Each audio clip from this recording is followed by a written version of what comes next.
ತನುವು ನಿನ್ನದು ಮನವು ನಿನ್ನದು, ತನುವು ನಿನ್ನದು ಮನವು ನಿನ್ನದು, ಎನ್ನ ಜೀವನ ಧನವು ನಿನ್ನದು.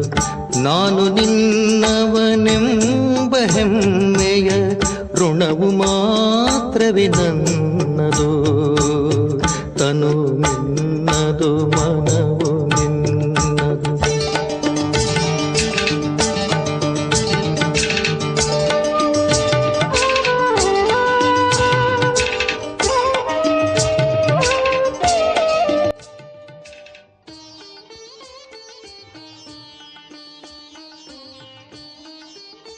ಓಂ ಶಾಂತಿ. ಮುರಳಿಯ ದಿನಾಂಕ 11-10-2024. ಬಾಪ್ತಾದ ಮಧುಬನ. ಮಧುರ ಮಕ್ಕಳೇ, ತಂದೆಯ ನೆನಪಿನ ಜೊತೆಗೆ ಜ್ಞಾನಧನದಿಂದ ಸಂಪನ್ನರಾಗಿ ಬುದ್ಧಿಯಲ್ಲಿ ಪೂರ್ಣ ಜ್ಞಾನದ ಚಿಂತನೆಯು ನಡೆಯುತ್ತಿರಲಿ. ಆಗ ಅಪಾರ ಖುಷಿ ಇರುವುದು. ಸೃಷ್ಟಿ ಚಕ್ರದ ಜ್ಞಾನದಿಂದ ನೀವು ಚಕ್ರವರ್ತಿ ರಾಜರಾಗುತ್ತೀರಿ. ಪ್ರಶ್ನೆ: ಎಂತಹ ಮಕ್ಕಳ ಪ್ರೀತಿಯು ತಂದೆಯೊಂದಿಗೆ ಇರಲು ಸಾಧ್ಯವಿಲ್ಲ? ಉತ್ತರ: ಯಾರು ರವರವ ನರಕದಲ್ಲಿರುವ ವಿಕಾರಿಗಳೊಂದಿಗೆ ಪ್ರೀತಿ ಮಾಡುತ್ತಾರೆಯೋ ಅಂತಹ ಮನುಷ್ಯರ ಪ್ರೀತಿಯು ತಂದೆಯೊಂದಿಗೆ ಇರಲು ಸಾಧ್ಯವಿಲ್ಲ. ನೀವು ಮಕ್ಕಳು ತಂದೆಯನ್ನು ತಿಳಿದುಕೊಂಡಿದ್ದೀರಿ, ಆದ್ದರಿಂದ ತಂದೆಯೊಂದಿಗೆ ನಿಮ್ಮ ಪ್ರೀತಿ ಇದೆ. ಇನ್ನೊಂದು ಪ್ರಶ್ನೆ: ಯಾರಿಗೆ ಸತ್ಯಯುಗದಲ್ಲಿ ಬರುವ ಅನುಮತಿಯೇ ಇಲ್ಲ? ಉತ್ತರ: ತಂದೆಯೂ ಸಹ ಸತ್ಯಯುಗದಲ್ಲಿ ಬರುವುದಿಲ್ಲ ಎಂದಾಗ ಅಲ್ಲಿ ಮೃತ್ಯುವೂ ಸಹ ಬರಲು ಸಾಧ್ಯವಿಲ್ಲ. ಹೇಗೆ ರಾವಣನಿಗೆ ಸತ್ಯಯುಗದಲ್ಲಿ ಬರಲು ಅನುಮತಿಯೇ ಇಲ್ಲವೋ ಹಾಗೆಯೇ ತಂದೆಯು ಹೇಳುತ್ತಾರೆ, ಮಕ್ಕಳೇ, ನನಗೂ ಸಹ ಸತ್ಯಯುಗದಲ್ಲಿ ಬರುವ ಅನುಮತಿ ಇಲ್ಲ. ತಂದೆಯಂತೂ ನಿಮ್ಮನ್ನು ಸುಖಧಾಮಕ್ಕೆ ಯೋಗ್ಯರನ್ನಾಗಿ ಮಾಡಿ ಮನೆಗೆ ಹೊರಟು ಹೋಗುತ್ತಾರೆ. ಅವರಿಗೂ ಸಹ ಒಂದು ಪರಿಮಿತ ಸಮಯವೂ ಸಿಕ್ಕಿದೆ. ಶಿವಭಗವಾನ ವಾಚ. ಆತ್ಮಿಕ ತಂದೆಯು ಆತ್ಮಿಕ ಮಕ್ಕಳಿಗೆ ತಿಳಿಸುತ್ತಾರೆ, ಮಕ್ಕಳೇ, ನೆನಪಿನ ಯಾತ್ರೆಯಲ್ಲಿ ಕುಳಿತುಕೊಂಡಿದ್ದೀರಾ? ನಾವು ಆತ್ಮಗಳು ನೆನಪಿನ ಯಾತ್ರೆಯಲ್ಲಿದ್ದೇವೆಂದು ಒಳಗೆ ಜ್ಞಾನವಿದೆಯಲ್ಲವೇ? ಯಾತ್ರೆ ಎಂಬ ಅಕ್ಷರವಂತೂ ಅವಶ್ಯವಾಗಿ ಮನಸ್ಸಿನಲ್ಲಿ ಬರಬೇಕು. ಹೇಗೆ ಮನುಷ್ಯರು ಅಮರನಾಥ, ಹರಿದ್ವಾರಕ್ಕೆ ಹೋಗುವ ಯಾತ್ರೆ ಮಾಡುತ್ತಾರೆ. ಯಾತ್ರೆಯನ್ನು ಪೂರ್ಣ ಮಾಡಿದ ನಂತರ ಮತ್ತೆ ಹಿಂತಿರುಗಿ ಬರುತ್ತಾರೆ. ಇಲ್ಲಿ ನೀವು ಮಕ್ಕಳ ಬುದ್ಧಿಯಲ್ಲಿದೆ, ನಾವು ಶಾಂತಿಧಾಮಕ್ಕೆ ಹೋಗುತ್ತೇವೆ. ತಂದೆಯು ಬಂದು ನಮ್ಮ ಕೈಯನ್ನು ಹಿಡಿದಿದ್ದಾರೆ. ಹೇಗೆ ಹಿಡಿದುಕೊಂಡೇ ಅನ್ಯರನ್ನು ಪಾರು ಮಾಡಲಾಗುತ್ತದೆಯಲ್ಲವೇ? ಈ ಕುರುಡರನ್ನು ಕೈ ಹಿಡಿದುಕೊಂಡು ದಾರಿಯನ್ನು ತೋರಿಸುತ್ತಾರೆ, ಅಥವಾ ಒಂದು ಬದಿಯಿಂದ ಇನ್ನೊಂದು ಬದಿಗೆ ಬಿಡುತ್ತಾರಲ್ಲವೇ? ನಮ್ಮ ಕೈಯನ್ನು ಹಿಡಿದುಕೊಳ್ಳಿ ಎಂದು ಹೇಳುತ್ತಾರೆ, ಏಕೆಂದರೆ ವಿಷಯ ಸಾಗರದಲ್ಲಿದ್ದಾರೆ. ಈಗ ನೀವು ಶಿವತಂದೆಯನ್ನು ನೆನಪು ಮಾಡಿ ಮತ್ತು ಮನೆಯನ್ನು ನೆನಪು ಮಾಡಿ. ಈಗ ನಾವು ಹಿಂತಿರುಗಿ ಹೋಗುತ್ತಿದ್ದೇವೆಂದು ಬುದ್ಧಿಯಲ್ಲಿ ಬರಬೇಕು. ಇದರಲ್ಲಿ ಬಾಯಿಯಿಂದ ಏನನ್ನೂ ಮಾಡುವಂತಿಲ್ಲ ಅಥವಾ ಮಾತನಾಡುವಂತಿಲ್ಲ. ಕೇವಲ ಆಂತರ್ಯದಲ್ಲಿ ಈ ನೆನಪಿರಲಿ, ತಂದೆಯು ನಮ್ಮನ್ನು ಕರೆದುಕೊಂಡು ಹೋಗುವುದಕ್ಕಾಗಿ ಬಂದಿದ್ದಾರೆ ಎಂದು. ನೆನಪಿನ ಯಾತ್ರೆಯಲ್ಲಿ ಅವಶ್ಯವಾಗಿ ಇರಬೇಕಾಗಿದೆ. ಈ ನೆನಪಿನ ಯಾತ್ರೆಯಿಂದಲೇ ನಿಮ್ಮ ಪಾಪಗಳು ಭಸ್ಮ ಮಾಡಿಕೊಳ್ಳಬೇಕಾಗಿದೆ. ಆಗಲೇ ಗುರಿಯನ್ನು ತಲುಪುತ್ತೀರಿ. ತಂದೆಯು ಎಷ್ಟು ಸ್ಪಷ್ಟವಾಗಿ ತಿಳಿಸುತ್ತಾರೆ. ಹೇಗೆ ಚಿಕ್ಕ ಮಕ್ಕಳಿಗೆ ಓದಿಸಲಾಗುತ್ತದೆಯಲ್ಲವೇ? ನಾವು ತಂದೆಯನ್ನು ನೆನಪು ಮಾಡುತ್ತಾ ಹೋಗುತ್ತಿದ್ದೇವೆಂದು ಸದಾ ಬುದ್ಧಿಯಲ್ಲಿರಲಿ. ಪಾವನರನ್ನಾಗಿ ಮಾಡಿ ಪಾವನ ಪ್ರಪಂಚದಲ್ಲಿ ಕರೆದುಕೊಂಡು ಹೋಗುವುದೇ ತಂದೆಯ ಕರ್ತವ್ಯವಾಗಿದೆ. ಮಕ್ಕಳನ್ನು ಕರೆದುಕೊಂಡು ಹೋಗುತ್ತಾರೆ. ಆತ್ಮವೇ ಯಾತ್ರೆ ಮಾಡಬೇಕಾಗಿದೆ. ನಾವು ಆತ್ಮಗಳು ತಂದೆಯನ್ನು ನೆನಪು ಮಾಡಿ ಮನೆಗೆ ಹೋಗಬೇಕಾಗಿದೆ. ನಾವು ಮನೆಗೆ ತಲುಪುತ್ತೇವೆಂದರೆ ಅಲ್ಲಿಗೆ ತಂದೆಯ ಕೆಲಸವು ಮುಕ್ತಾಯವಾಯಿತು. ತಂದೆಯು ಪತಿತರಿಂದ ಪಾವನರನ್ನಾಗಿ ಮಾಡಿ ಮನೆಗೆ ಕರೆದುಕೊಂಡು ಹೋಗುವುದಕ್ಕಾಗಿಯೇ ಬರುತ್ತಾರೆ. ವಿದ್ಯೆಯನ್ನಂತೂ ಇಲ್ಲಿಯೇ ಓದುತ್ತೀರಿ. ಬಲೆ ಓಡಾಡಿ ತಿರುಗಾಡಿ ಯಾವುದೇ ಕೆಲಸ ಕಾರ್ಯಗಳನ್ನು ಮಾಡಿ, ಆದರೆ ಬುದ್ಧಿಯಲ್ಲಿ ಈ ನೆನಪಿರಲಿ. ಯೋಗ ಎಂಬ ಶಬ್ದದಲ್ಲಿ ಯಾತ್ರೆ ಎಂಬುದು ಸಿದ್ಧವಾಗುವುದಿಲ್ಲ. ಯೋಗವು ಸನ್ಯಾಸಿಗಳ ಶಬ್ದವಾಗಿದೆ. ಅವರೆಲ್ಲರದೂ ಮನುಷ್ಯರ ಮತವಾಗಿದೆ. ಅರ್ಧ ಕಲ್ಪ ನೀವು ಮನುಷ್ಯರ ಮತದಂತೆ ನಡೆದಿದ್ದೀರಿ, ಇನ್ನರ್ಧ ಕಲ್ಪ ದೈವಿ ಮತದಂತೆ ನಡೆದಿದ್ದೀರಿ. ಈಗ ನಿಮಗೆ ಈಶ್ವರೀಯ ಮತವು ಸಿಗುತ್ತದೆ. ಯೋಗವೆಂಬ ಶಬ್ದವನ್ನು ಹೇಳಬೇಡಿ, ನೆನಪಿನ ಯಾತ್ರೆ ಎಂದು ಹೇಳಿ. ಆತ್ಮವು ಈ ಯಾತ್ರೆಯನ್ನು ಮಾಡಬೇಕಾಗಿದೆ. ಹೇಗೆ ಆ ಸ್ಥೂಲ ಯಾತ್ರೆಯಲ್ಲಿ ಶರೀರದ ಜೊತೆ ಹೋಗುತ್ತಾರೆ, ಆದರೆ ಇಲ್ಲಿ ಶರೀರದ ಕೆಲಸವೇ ಇಲ್ಲ. ಆತ್ಮಕ್ಕೆ ತಿಳಿದಿದೆ, ನಾವು ಆತ್ಮಗಳ ಮಧುರ ಮನೆಯು ಪರಮಧಾಮವಾಗಿದೆ. ತಂದೆಯು ನಿಮಗೆ ಶಿಕ್ಷಣವನ್ನು ಕೊಡುತ್ತಿದ್ದಾರೆ. ಇದರಿಂದ ನಾವು ಪಾವನರಾಗುತ್ತೇವೆ. ನಾವು ಪಾವನರಾಗುವುದೇ ತಂದೆಯ ನೆನಪಿನಿಂದ. ನೆನಪು ಮಾಡುತ್ತಾ ಮಾಡುತ್ತಾ ತಮೋಪ್ರಧಾನರಿಂದ ಸತೋಪ್ರಧಾನರಾಗಬೇಕಾಗಿದೆ. ಇದು ನೆನಪಿನ ಯಾತ್ರೆಯಾಗಿದೆ.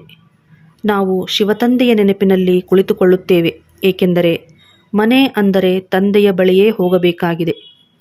ತಂದೆಯು ಬರುವುದೇ ಪಾವನರನ್ನಾಗಿ ಮಾಡಲು. ಅಂದ ಮೇಲೆ ಪಾವನ ಪ್ರಪಂಚದಲ್ಲಿ ಹೋಗಲೇಬೇಕಾಗಿದೆ.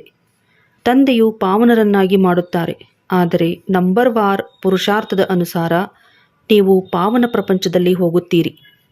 ಈ ಜ್ಞಾನವು ಬುದ್ಧಿಯಲ್ಲಿರಬೇಕಾಗಿದೆ. ನಾವು ನೆನಪಿನ ಯಾತ್ರೆಯಲ್ಲಿದ್ದೇವೆ.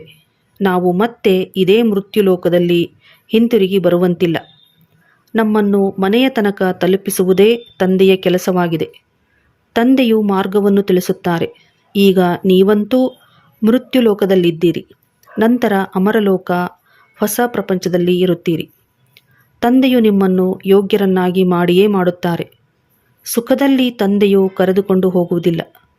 ಮನೆಯವರೆಗೆ ತಲುಪಿಸುವವರಿಗಷ್ಟೇ ತಂದೆಯ ಪಾತ್ರವಿದೆ. ಈ ಪೂರ್ಣ ಜ್ಞಾನವು ಬುದ್ಧಿಯಲ್ಲಿರಬೇಕು. ಕೇವಲ ತಂದೆಯನ್ನು ನೆನಪು ಮಾಡುವುದಲ್ಲ, ಜೊತೆಯಲ್ಲಿ ಜ್ಞಾನವೂ ಬೇಕು. ಜ್ಞಾನದಿಂದ ನೀವು ಧನ ಸಂಪಾದನೆ ಮಾಡುತ್ತೀರಲ್ಲವೇ?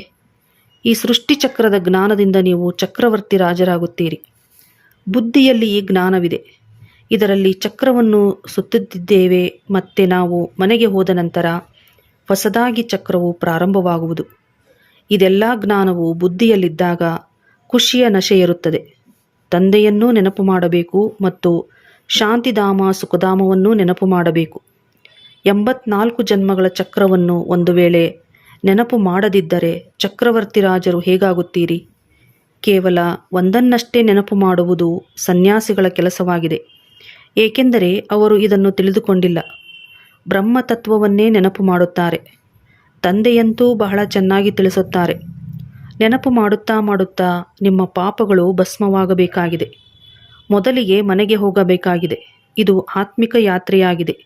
4 ದಿಕ್ಕುಗಳಲ್ಲಿಯೂ ಸುತ್ತಿದೆವು, ಆದರೂ ತಂದೆಯಿಂದ ದೂರವೇ ಉಳಿದೆವು ಎಂದು ಗಾಯನವಿದೆ. ಯಾವ ತಂದೆಯಿಂದ ಬೇಹದ್ದಿನ ಆಸ್ತಿಯು ಸಿಗಬೇಕಾಗಿದೆಯೋ ಅವರನ್ನು ತಿಳಿದುಕೊಂಡೇ ಇಲ್ಲ. ಎಷ್ಟೊಂದು ಸುತ್ತಾಡಿದಿರಿ.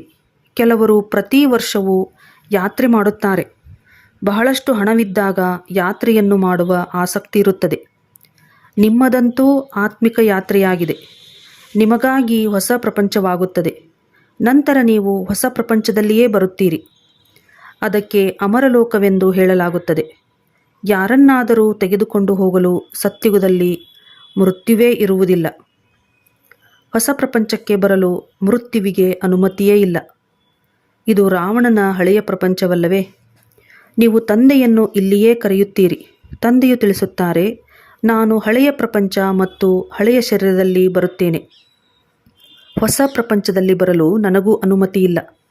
ನಾನಂತೂ ಪತಿತರನ್ನೇ ಪಾವನ ಮಾಡಲು ಬರುತ್ತೇನೆ. ನೀವು ಪಾವನರಾಗಿ ಮತ್ತೆ ಅನ್ಯರನ್ನೂ ಪಾವನರನ್ನಾಗಿ ಮಾಡುತ್ತೀರಿ. ಸನ್ಯಾಸಿಗಳಂತೂ ಓಡಿ ಹೋಗುತ್ತಾರೆ. ಒಮ್ಮೆಲೇ ಮರೆಯಾಗಿ ಬಿಡುತ್ತಾರೆ. ಎಲ್ಲಿ ಹೋದರು ಎಂದು ತಿಳಿಯುವುದೇ ಇಲ್ಲ, ಏಕೆಂದರೆ ಅವರು ವೇಷವನ್ನೇ ಬದಲಾಯಿಸಿಬಿಡುತ್ತಾರೆ.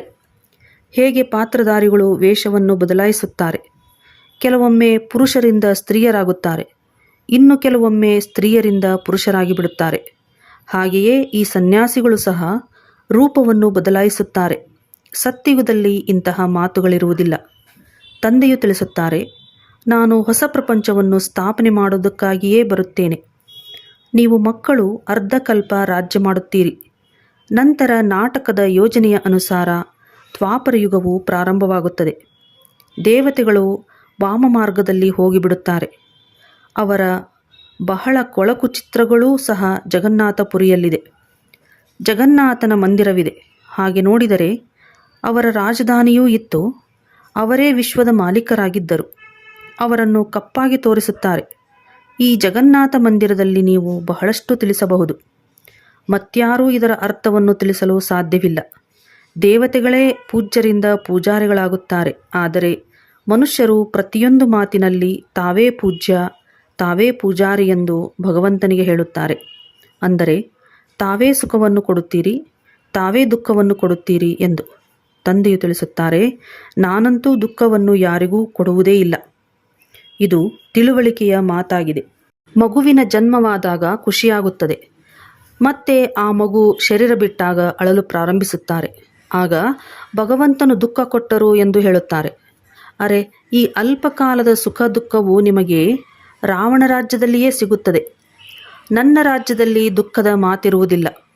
ಸತ್ಯಯುಗಕ್ಕೆ ಅಮರಲೋಕವೆಂದು ಹೇಳಲಾಗುತ್ತದೆ. ಇದರ ಹೆಸರಾಗಿದೆ ಮೃತ್ಯುಲೋಕ. ಅಕಾಲ ಮೃತ್ಯುವನ್ನು ಹೊಂದುತ್ತಾರೆ. ಸತ್ಯಯುಗದಲ್ಲಂತೂ ಬಹಳಷ್ಟು ಖುಷಿಯಿಂದ ಇರುತ್ತಾರೆ. ಆಯಸ್ಸು ದೀರ್ಘವಾಗಿ ಬಿಡುತ್ತದೆ. ಬಹಳ ದೀರ್ಘಾಯುಸ್ಸೆಂದರೆ 150 ವರ್ಷಗಳಿರುತ್ತದೆ. ಇಲ್ಲಿಯೂ ಸಹ ಕೆಲವೊಮ್ಮೆ ಕೆಲವರ ಆಯುಸ್ಸು ದೀರ್ಘವಾಗಿರುತ್ತದೆ. ಆದರೆ ಇಲ್ಲಿ ಸ್ವರ್ಗವಂತೂ ಇಲ್ಲ ಅಲ್ಲವೇ? ಕೆಲವರು ಶರೀರವನ್ನು ಬಹಳ ಜೋಪಾನವಾಗಿಟ್ಟುಕೊಳ್ಳುತ್ತಾರೆಂದರೆ ಆಯಸ್ಸು ದೀರ್ಘವಾಗಿರುತ್ತದೆ. ಮತ್ತೆ ಅನೇಕ ಮಕ್ಕಳಾಗಿ ಬಿಡುತ್ತಾರೆ. ಪರಿವಾರವು ಹೆಚ್ಚುತ್ತಾ ಹೋಗುತ್ತದೆ. ಬೇಗನೆ ವೃದ್ಧಿಯಾಗುತ್ತದೆ. ಹೇಗೆ ವೃಕ್ಷದಿಂದ ರೆಂಬೆ ಕೊಂಬೆಗಳು ಬರುತ್ತವೆ.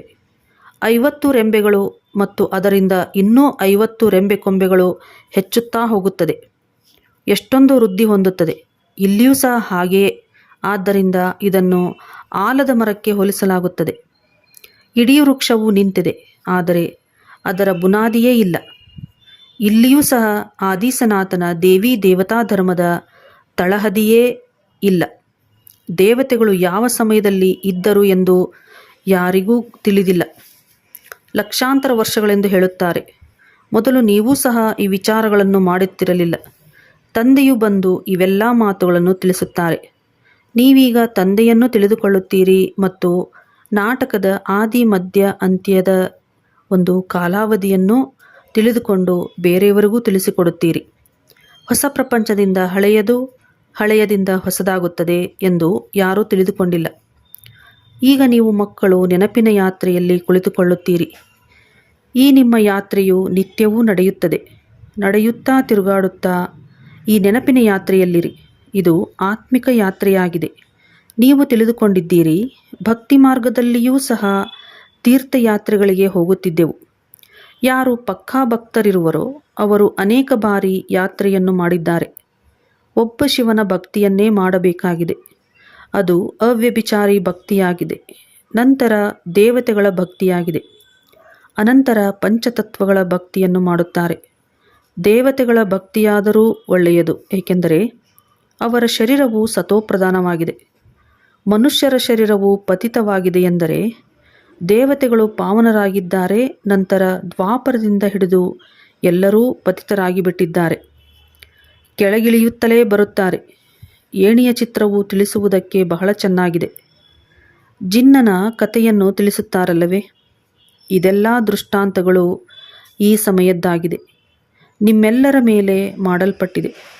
ಭ್ರಮರಿಯ ಉದಾಹರಣೆಯೂ ನಿಮ್ಮದಾಗಿದೆ, ಏಕೆಂದರೆ ನೀವು ಕೀಟಗಳ ಸಮಾನವಾಗಿರುವವರನ್ನು ತಮ್ಮ ಸಮಾನ ಮಾಡಿಕೊಳ್ಳುತ್ತೀರಿ. ಎಲ್ಲವೂ ಇಲ್ಲಿಯದೇ ದೃಷ್ಟಾಂತವಾಗಿದೆ. ನೀವು ಮಕ್ಕಳು ಮೊದಲು ಸ್ಥೂಲ ಯಾತ್ರೆಗಳನ್ನು ಮಾಡುತ್ತಿದ್ದೀರಿ. ಈಗ ತಂದೆಯ ಮೂಲಕ ಆತ್ಮಿಕ ಯಾತ್ರೆಯನ್ನು ಕಲಿಯುತ್ತೀರಿ. ಇದು ಶಿಕ್ಷಣವಾಗಿದೆಯಲ್ಲವೇ? ಭಕ್ತಿಯಲ್ಲಿ ನೋಡಿ ಏನೇನೋ ಮಾಡುತ್ತಾರೆ. ಎಲ್ಲರ ಮುಂದೆ ತಲೆಬಾಗುತ್ತಿರುತ್ತಾರೆ. ಒಬ್ಬರ ಪರಿಚಯವೂ ಇಲ್ಲ. ಎಲ್ಲರಿಗಿಂತ ಹೆಚ್ಚಿನ ಜನ್ಮಗಳನ್ನು ಯಾರು ತೆಗೆದುಕೊಳ್ಳುತ್ತಾರೆ ಎಂದು ಲೆಕ್ಕ ಮಾಡಲಾಗುತ್ತದೆ. ನಂತರ ಜನ್ಮಗಳು ಕಡಿಮೆಯಾಗುತ್ತಾ ಹೋಗುತ್ತದೆ. ಈ ಜ್ಞಾನವು ನಿಮಗೆ ಈಗಲೇ ಸಿಗುತ್ತದೆ. ನೀವು ತಿಳಿದುಕೊಂಡಿದ್ದೀರಿ, ಅವಶ್ಯವಾಗಿ ಸ್ವರ್ಗದಲ್ಲಿ ಭಾರತವಾಸಿಗಳು ಈಗ ಇಷ್ಟು ಕಲ್ಲು ಬುದ್ಧಿಯವರಾಗಿದ್ದಾರೆ. ಯಾವಾಗ ಸ್ವರ್ಗವಿತ್ತೆಂದು ಅವರನ್ನು ಕೇಳಿದರೆ ಲಕ್ಷಾಂತರ ವರ್ಷಗಳು ಎಂದು ಹೇಳಿಬಿಡುತ್ತಾರೆ. ಈಗ ನೀವು ಮಕ್ಕಳು ತಿಳಿದುಕೊಂಡಿದ್ದೀರಿ, ನಾವೂ ವಿಶ್ವದ ಮಾಲೀಕರಾಗಿದ್ದೆವು, ಎಷ್ಟೊಂದು ಸುಖಿಯಾಗಿದ್ದೆವು. ಈಗ ಮತ್ತೆ ನಾವೇ ಬಿಕಾರಿಗಳಿಂದ ರಾಜಕುಮಾರರಾಗಬೇಕಾಗಿದೆ. ಪ್ರಪಂಚವಂತೂ ಹೊಸದಿಂದ ಹಳೆಯದಾಗುತ್ತದೆಯಲ್ಲವೇ? ಆದ್ದರಿಂದ ತಂದೆಯು ತಿಳಿಸುತ್ತಾರೆ, ಪರಿಶ್ರಮ ಪಡಬೇಕು. ಇದೂ ಸಹ ತಂದೆಗೆ ಗೊತ್ತಿದೆ. ಮಾಯೆಯು ಪದೇ ಪದೇ ಮರೆಸಿಬಿಡುತ್ತದೆ. ತಂದೆಯು ತಿಳಿಸುತ್ತಾರೆ, ಬುದ್ಧಿಯಲ್ಲಿ ಸದಾ ನಾವು ಹೋಗುತ್ತಿದ್ದೇವೆ, ನಾವು ಈ ಹಳೆಯ ಪ್ರಪಂಚದ ತೀರದಿಂದ ನಮ್ಮ ದೋಣಿಯು ಹೊರಟಿದೆ ಎಂದು ನೆನಪಿಟ್ಟುಕೊಳ್ಳಿ. ಈಗ ದೋಣಿಯು ಆ ದಡಕ್ಕೆ ಹೋಗಬೇಕಾಗಿದೆ. ನಮ್ಮ ಜೀವನದ ದೋಣಿಯನ್ನು ಪಾರು ಮಾಡಿ ಎಂದು ಹಾಡುತ್ತಾರೆ, ಆದರೆ ಯಾವಾಗ ಪಾರಾಗಬೇಕೆಂದು ತಿಳಿದುಕೊಂಡಿಲ್ಲ. ಅಂದಾಗ ಮುಖ್ಯವಾದುದು ನೆನಪಿನ ಯಾತ್ರೆಯಾಗಿದೆ. ತಂದೆಯ ಜೊತೆ ಆಸ್ತಿಯು ನೆನಪಿಗೆ ಬರಬೇಕು. ಮಕ್ಕಳು ದೊಡ್ಡವರಾಗುತ್ತಾ ಹೋಗುತ್ತಾರೆಂದರೆ ತಂದೆಯ ಆಸ್ತಿಯೇ ಬುದ್ಧಿಯಲ್ಲಿರುತ್ತದೆ. ನೀವಂತೂ ದೊಡ್ಡವರಾಗಿಯೇ ಇದ್ದೀರಿ. ಈ ಮಾತು ಅವಶ್ಯವಾಗಿ ಸತ್ಯವೆಂದು ಆತ್ಮವು ತಕ್ಷಣ ತಿಳಿದುಕೊಳ್ಳುತ್ತದೆ. ಬೇಹದ್ದಿನ ತಂದೆಯ ಆಸ್ತಿಯು ಸ್ವರ್ಗವಾಗಿದೆ. ತಂದೆಯು ಸ್ವರ್ಗದ ಸ್ಥಾಪನೆ ಮಾಡುತ್ತಿದ್ದಾರೆ ಅಂದ ಮೇಲೆ ತಂದೆಯ ಶ್ರೀಮತದಂತೆ ನಡೆಯಬೇಕಾಗಿದೆ. ತಂದೆಯು ತಿಳಿಸುತ್ತಾರೆ, ಮಕ್ಕಳೇ, ಅವಶ್ಯವಾಗಿ ಪವಿತ್ರರಾಗಬೇಕು. ಪವಿತ್ರತೆಯ ಕಾರಣವೇ ಜಗಳವಾಗುತ್ತದೆ. ಮನುಷ್ಯರಂತೂ ಸಂಪೂರ್ಣ ರವರವ ನರಕದಲ್ಲಿದ್ದಾರೆ. ಇನ್ನೂ ಹೆಚ್ಚಿನದಾಗಿ ವಿಕಾರಗಳಲ್ಲಿ ಬೀಳುತ್ತಿರುತ್ತಾರೆ. ಆದ್ದರಿಂದ ತಂದೆಯೊಂದಿಗೆ ಪ್ರೀತಿಯನ್ನು ಇಟ್ಟುಕೊಳ್ಳಲು ಸಾಧ್ಯವಿಲ್ಲ. ವಿನಾಶಕಾಲೇ ವಿಪರೀತ ಬುದ್ಧಿಯವರಾಗಿದ್ದಾರಲ್ಲವೇ? ತಂದೆಯು ಪ್ರೀತಿ ಬುದ್ಧಿಯವರನ್ನಾಗಿ ಮಾಡುವುದಕ್ಕಾಗಿಯೇ ಬರುತ್ತಾರೆ. ತಂದೆಯೊಂದಿಗೆ ಅಂಶ ಮಾತ್ರವೂ ಪ್ರೀತಿ ಬುದ್ಧಿ ಇಲ್ಲದ ಮಕ್ಕಳು ಅನೇಕರಿದ್ದಾರೆ. ಎಂದೂ ತಂದೆಯನ್ನು ನೆನಪು ಮಾಡುವುದೇ ಇಲ್ಲ. ಶಿವತಂದೆಯನ್ನು ತಿಳಿದುಕೊಂಡಿಲ್ಲ, ಒಪ್ಪುವುದೇ ಇಲ್ಲ. ಮಾಯೆಯ ಪೂರ್ಣ ಗ್ರಹಣ ಹಿಡಿದಿದೆ. ನೆನಪಿನ ಯಾತ್ರೆಯು ಸ್ವಲ್ಪವೂ ಇಲ್ಲ. ತಂದೆಯು ಪುರುಷಾರ್ಥ ಮಾಡಿಸುತ್ತಾರೆ. ಇದೂ ಸಹ ನಿಮಗೆ ತಿಳಿದಿದೆ. ಇಲ್ಲಿಯೇ ಸೂರ್ಯವಂಶಿ ಚಂದ್ರವಂಶಿಯ ರಾಜಧಾನಿಯು ಸ್ಥಾಪನೆಯಾಗುತ್ತಾ ಇದೆ. ಸತ್ಯಯುಗ ತ್ರೇತಾಯುಗದಲ್ಲಿ ಯಾವುದೇ ಧರ್ಮ ಸ್ಥಾಪನೆಯಾಗುವುದಿಲ್ಲ. ರಾಮನು ಯಾವುದೇ ಧರ್ಮವನ್ನು ಸ್ಥಾಪನೆ ಮಾಡುವುದಿಲ್ಲ. ಸ್ಥಾಪನೆ ಮಾಡುವ ತಂದೆಯಿಂದ ಇವರು ಇಂತಹ ಪದವಿಯನ್ನು ಪಡೆಯುತ್ತಾರೆ. ಅನ್ಯ ಧರ್ಮಸ್ಥಾಪಕರು ಮತ್ತು ತಂದೆಯ ಧರ್ಮಸ್ಥಾಪನೆಯಲ್ಲಿ ರಾತ್ರಿ ಹಗಲಿನ ವ್ಯತ್ಯಾಸವಿದೆ. ಯಾವಾಗ ಪ್ರಪಂಚವನ್ನು ಪರಿವರ್ತನೆ ಮಾಡಬೇಕಾಗಿದೆಯೋ ಆ ಸಂಗಮಯುಗದಲ್ಲಿಯೇ ತಂದೆಯು ಬರುತ್ತಾರೆ. ತಂದೆಯು ತಿಳಿಸುತ್ತಾರೆ, ಕಲ್ಪಕಲ್ಪವು ಕಲ್ಪದ ಸಂಗಮಯುಗದಲ್ಲಿ ಬರುತ್ತೇನೆ. ಇದನ್ನು ಅವರು ಯುಗೆ ಯುಗೆ ಎಂದು ತಪ್ಪಾಗಿ ಬರೆದು ಬಿಟ್ಟಿದ್ದಾರೆ. ಅರ್ಧಕಲ್ಪ ಭಕ್ತಿ ಮಾರ್ಗವು ನಡೆಯಲೇಬೇಕಾಗಿದೆ. ಆದ್ದರಿಂದ ತಂದೆಯು ತಿಳಿಸುತ್ತಾರೆ, ಮಕ್ಕಳೇ, ಈ ಮಾತುಗಳನ್ನು ಮರೆಯಬೇಡಿ. ಬಾಬಾ, ನಾವು ತಮ್ಮನ್ನು ಮರೆತು ಹೋಗುತ್ತೇವೆಂದು ಹೇಳುತ್ತಾರೆ. ಅರೆ, ತನ್ನ ತಂದೆಯನ್ನಂತೂ ಪ್ರಾಣಿಗಳೂ ಕೂಡ ಮರೆಯುವುದಿಲ್ಲ. ನೀವೇಕೆ ಮರೆಯುತ್ತೀರಿ? ತಮ್ಮನ್ನು ಆತ್ಮೆಯೆಂದು ತಿಳಿಯುವುದಿಲ್ಲವೇ? ದೇಹಾಭಿಮಾನಿಗಳಾಗಿರುವುದರಿಂದಲೇ ನೀವು ತಂದೆಯನ್ನು ಮರೆಯುತ್ತೀರಿ. ಈಗ ತಂದೆಯು ಹೇಗೆ ತಿಳಿಸುತ್ತಾರೆಯೋ ಅದೇ ರೀತಿ ನೀವು ಮಕ್ಕಳು ಹವ್ಯಾಸವನ್ನು ಮಾಡಿಕೊಳ್ಳಬೇಕು. ಅಷ್ಟು ಚೆನ್ನಾಗಿ ಮಾತನಾಡಬೇಕು. ಹಿರಿಯ ವ್ಯಕ್ತಿಗಳ ಮುಂದೆ ನೀವು ಗಾಬರಿಯಾಗಿ ಬಿಡುವುದಲ್ಲ. ನೀವು ಕುಮಾರಿಯರೇ ದೊಡ್ಡ ದೊಡ್ಡ ವಿದ್ವಾಂಸರು, ದೊಡ್ಡ ದೊಡ್ಡ ಪಂಡಿತರ ಮುಂದೆ ಹೋಗುತ್ತೀರೆಂದರೆ ನೀವು ನಿರ್ಭಯವಾಗಿ ತಿಳಿಸಬೇಕು. ಒಳ್ಳೆಯದು. ಮಧುರಾತಿ ಮಧುರ ಅಗಲಿ ಮರಳಿ ಸಿಕ್ಕಿರುವಂತಹ ಮಕ್ಕಳಿಗೆ ಪ್ರೀತಿಯ ಮಾತಾಪಿತಾ ಬಾಪ್ದಾದಾರವರ ನೆನಪು, ಪ್ರೀತಿ ಹಾಗೂ ಸುಪ್ರಭಾತ. ಆತ್ಮೀಯ ಮಕ್ಕಳಿಗೆ ಆತ್ಮೀಯ ತಂದೆಯ ನಮಸ್ತೆ. ಆತ್ಮೀಯ ಮಕ್ಕಳಿಂದ ಆತ್ಮೀಯ ತಂದೆಗೆ ನಮಸ್ತೆ ನಮಸ್ತೆ ನಮಸ್ತೆ. ಧಾರಣೆಗೆ ಮುಖ್ಯ ಸಾರ. ಬುದ್ಧಿಯಲ್ಲಿ ಸದಾ ನೆನಪಿರಲಿ, ನಾವೀಗ ಹೋಗುತ್ತಿದ್ದೇವೆ. ನಮ್ಮ ದೋಣಿಯು ಈಗಾಗಲೇ ಈ ಹಳೆಯ ಪ್ರಪಂಚದಿಂದ ಹೊರಟಿದೆ. ನಾವು ಆತ್ಮಿಕ ಯಾತ್ರೆಯಲ್ಲಿದ್ದೇವೆ. ಇದೇ ಯಾತ್ರೆಯನ್ನು ಮಾಡಬೇಕು ಮತ್ತು ಅನ್ಯರಿಂದ ಮಾಡಿಸಬೇಕು. ಯಾರೇ ಹಿರಿಯ ವ್ಯಕ್ತಿಗಳು ಬಂದರೆ ನಿರ್ಭಯತೆಯಿಂದ ಬಹಳ ಚೆನ್ನಾಗಿ ಮಾತನಾಡಬೇಕು. ಗಾಬರಿಯಾಗಬಾರದು. ದೇಹಿ ಅಭಿಮಾನಿಯಾಗಿ ತಿಳಿಸುವ ಅಭ್ಯಾಸ ಮಾಡಿಕೊಳ್ಳಬೇಕು.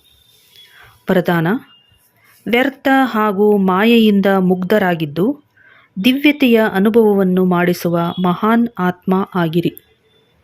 ವರದಾನದ ವಿವರಣೆ: ಮಹಾನ್ ಆತ್ಮ ಅರ್ಥಾತ್ ಸೇಂಟ್. ಹೀಗೆ ಅವರಿಗೆ ಹೇಳಲಾಗುತ್ತದೆ, ಯಾರು ವ್ಯರ್ಥ ಹಾಗೂ ಮಾಯೆಯಿಂದ ಇನೋಸೆಂಟ್ ಆಗಿರುತ್ತಾರೆ. ಹೇಗೆ ದೇವಾತ್ಮರು ಇದರಿಂದ ಇನೋಸೆಂಟ್ ಇದ್ದರು, ಹಾಗೆಯೇ ತಮ್ಮ ಆ ಸಂಸ್ಕಾರಗಳನ್ನು ಇಮರ್ಜ್ ಮಾಡಿಕೊಳ್ಳಿರಿ. ವ್ಯರ್ಥದ ಅವಿದ್ಯಾ ಸ್ವರೂಪರಾಗಿರಿ, ಏಕೆಂದರೆ ಈ ವ್ಯರ್ಥದ ಜೋಶ್ ಕೆಲವೊಮ್ಮೆ ಸತ್ಯದ ಹೋಶ್ ಆಗಿರುತ್ತದೆ. ಯಥಾರ್ಥವಾದ ಹೋಶ್ ಅಂದರೆ ಜಾಗರೂಕತೆಯನ್ನು ಸಮಾಪ್ತಿ ಮಾಡಿಬಿಡುತ್ತದೆ. ಆದ್ದರಿಂದ ಸಮಯ, ಶ್ವಾಸ, ಮಾತು, ಕರ್ಮ ಎಲ್ಲದರಲ್ಲಿಯೂ ವ್ಯರ್ಥದಿಂದ ಇನೋಸೆಂಟ್ ಆಗಿರಿ. ಯಾವಾಗ ವ್ಯರ್ಥದ ಅವಿದ್ಯಾ ಆಗುತ್ತದೆ ಎಂದರೆ ದಿವ್ಯತೆಯು ಸ್ವತಃವಾಗಿ ಅನುಭವವಾಗುತ್ತದೆ ಮತ್ತು ಅನುಭವ ಮಾಡಿಸುತ್ತದೆ. ಸ್ಲೋಗನ್: ಮೊದಲ ದರ್ಜೆಯಲ್ಲಿ ಬರಬೇಕೆಂದರೆ ಬ್ರಹ್ಮ ತಂದೆಯ ಹೆಜ್ಜೆಯ ಮೇಲೆ ಹೆಜ್ಜೆಯನ್ನಿಡಿ. ಮೊದಲನೇ ದರ್ಜೆಯಲ್ಲಿ ಅಂದರೆ ಮೊದಲನೇ ನಂಬರಿನಲ್ಲಿ ಬರಬೇಕೆಂದರೆ ಬ್ರಹ್ಮ ತಂದೆಯ ಹೆಜ್ಜೆಯ ಮೇಲೆ ಹೆಜ್ಜೆಯನ್ನಿಡಿ. ಒಳ್ಳೆಯದು. ಓಂ ಶಾಂತಿ.